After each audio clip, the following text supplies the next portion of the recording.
Good morning po, Pangasinan Beta po. Today po, Sunday. Tuloy natin yung ating water change dito sa ating shop. Actually, 2 days talaga yung aking schedule ko sa water change ng aking shop. Kasi nga ako lang naman mag-isa nagpapalit niyan. As you can see po, marami-rami po tayong tank, tsaka medyo malalaki yung tank ko rito. Yan siya. 75 tsaka mga 40 gallons yun nandito. So, today, sa 2, 3, 4, 5. So, this side po, itong side ng ating mga arwana natin, itong mga 75 gallons natin dito. Kaya i-focus lang natin. Yan po. Ito, napalitan ko na ito. Yung discus tank natin. So, yung algae kasi sa likod, pinababayaan ko na yan. So, yung harap lang yung ating nililinis. And then, 50% lang yung ating water change dyan. So, pinapabayaan ko talaga yung lumot dyan. And then, itong ating Oscar tank dito. Ito po, malalaki na yung mga Oscar tank ko rito. Yan. Itong 2 tank na arwana natin. May isa akong malaki rito ng arwana. Kasama niya mga Sibero, yan po, marami pa siyang dumi. And then itong ating 2 arwana rito, kasama niya yung mga high pin hammerhead dito. Yan po. So yan ang papalitan natin. Yan po. At saka itong mga nasa 20 gallons ko. Itong aking flower horn dito. Yan, papalitan natin. Takot siya sa ilaw. Nakikita niya ilaw ng cellphone. Itong mga bakante natin, lagyan ko lang ng mga beta. So, yan ang papalitan natin. So, mag-start na po tayo. And then ito actually, napalitan ko na rin kahapon itong mga planted tanks ko. Pero hindi ako satisfied. So, linisin ko ulit sila. Balikan ko sila. So, yan po.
So yan po, lagyan na natin sila ng tubig. Yan po kasi yung technique ko. So habang naglilinis ako ng ibang tank, naglilinis ako ng 2 tank. So and then isabay ko na siyang tubigan habang naglilinis ulit ako ng panibagong tank. So yung hose ko po, ayan po, direct po yan doon sa banyo po. Ayan po, napakahaba ng hose ko, 25 meters yan. Pupunta doon sa banyo. And you can see po, direct po yung tubig ko sa Nawasa Water District. So ayan po, sa mga nagpo-question kung tubig poso po, hindi po tubig poso ginagamit ko. Diretso po yan sa gripo po ng Water District. Ayan po, since mababa lang yung chlorine content kasi nung ating tubig, so kaya pa ng mga isda natin yan. Kung medyo mataas po ang chlorine content, that's the time na maglalagay po tayo ng anti-chlorine. So ayan po siya. So tubigan na po natin siya.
So ito po, meron tayong mga glow tetra dito.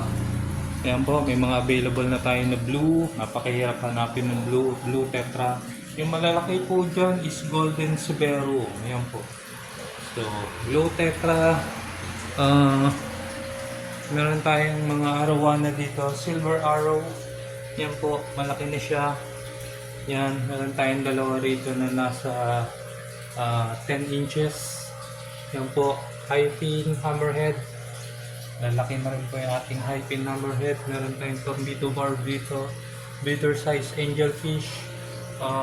Meron pa tayong discus dito, golden melon, tsaka super red.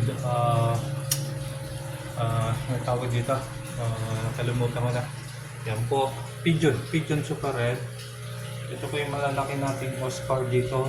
Super red albino po yan. Super lalaki po. Ganda po ng kulay nila. Yan. Meron dito for viewing lang. Yung ating popper fish. Malaki na po siya. And then, yung ating flower horn dito. Yan po.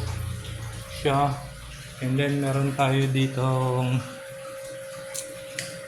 small fish natin. Ayan, meron tayong neon tetra, longfin danyos, meron tayong mga medium size angel, marble angel fish dito.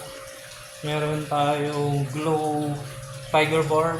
Yan po, meron tayong red, green, at saka yung normal color po nila. Long pin, koi, kakakuha lang yung 3 piraso natin kanina. Long pin, koi. Meron tayong mga betas dito. Ngayon po, bigyan ko sila ng separate video po yung ating mga bagong betas natin dito. Yan po, puro koi betas po yan. Yan sila. And then, yung ating attraction dito, mga axolotl natin. 2 pieces axolotl. Ito, gawan natin ng ano ito, medyo okay na itong ating sunfall.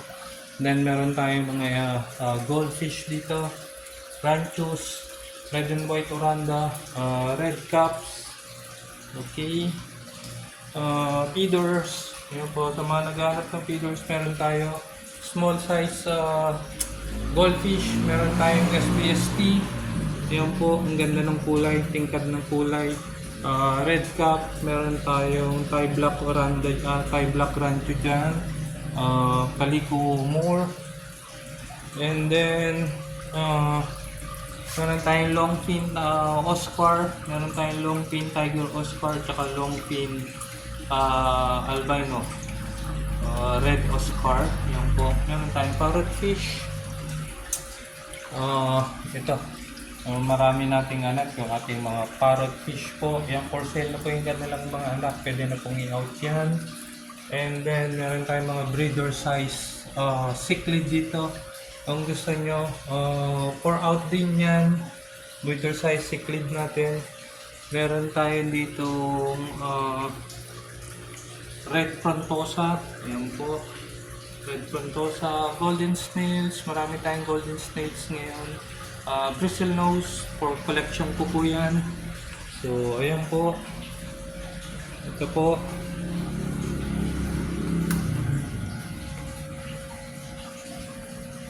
Yan, meron tayong mga convict dito, mga breeder size convict, albino tiger barb. Yan po, yung ating low tetas dyan nagtatago pa. Ayan po, 360 degrees ng ating shop. Ayan po.